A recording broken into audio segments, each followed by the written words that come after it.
તો ફરી એકવાર રાજકોટની વાત કરીએ તો રાજકોટ સોની બજારમાં રૂપિયા 61 લાખના સોનાની ઠગાઈનું સામે આવ્યા છે સમાચાર। કમિશન એજન્ટ 473.5 ગ્રામ સોનું લઈને ગાયબ થઈ ગયો। જીતેશ રણપરા નામના સોની વેપારી આ અંગે ફરિયાદ નોંધાવી છે। વ્રજ આંગન જ્વેલર્સમાં સોનાની છેતરપિંડીની ઘટના સામે આવી છે।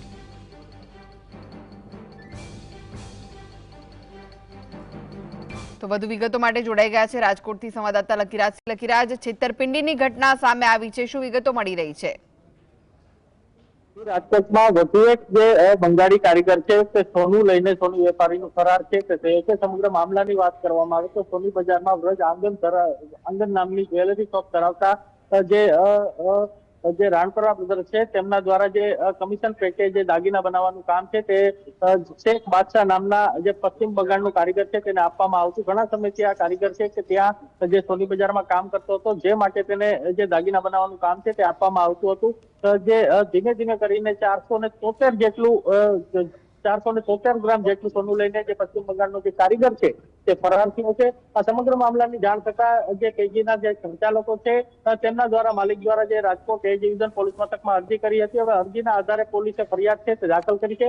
સમગ્ર મામલે એ ડિવિઝન પોલીસે પશ્ચિમ બંગાળથી તેના જે રહેણાંક સ્થળો ઉપર જે દરોડા પાડવાની કાર્યવાહી છે તેના માટે ટીમ છે તે નિયુક્ત કરીને મોકલવામાં આવી છે। તો બીજી તરફ કહી શકાય કે રાજકોટમાં આ પ્રથમ વખત નથી કે જે પશ્ચિમ બંગાળનો જે કારીગર છે તે સોનું લઈને ફરાર થયો હોય। રાજકોટમાં વાર્ષિક જોવા જાય તો કરોડો રૂપિયાનું સોનું લઈને પશ્ચિમ બંગાળના જે કારીગરો છે તે ફરાર થાય છે। ત્યારે વધુ એકવાર આ પ્રકારની ઘટના બનતા અનેક સવાલો છે પોલીસની કામગીરી ઉપર પણ ઉપસ્થિત થાય છે।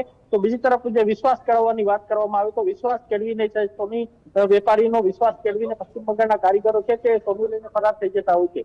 તેની માત્ર કાચી ચીકી હોય છે તેને લઈને પણ જે ફરિયાદ કરતા જે પોલીસ છે તે વાર લગાડતી હોય છે અને ધીમી ગતિએ આ કામગીરી છે તે થતી હોય છે। તેને લઈને હવે જે તેના ઉપર પણ અનેક સવાલો છે તે ઉપસ્થિત થઈ રહ્યા છે। હાલ તો સમગ્ર મામલે એ ડિવિઝન પોલીસે તપાસ હાથ ધરી છે। જી જી, આભાર લકીરાજ।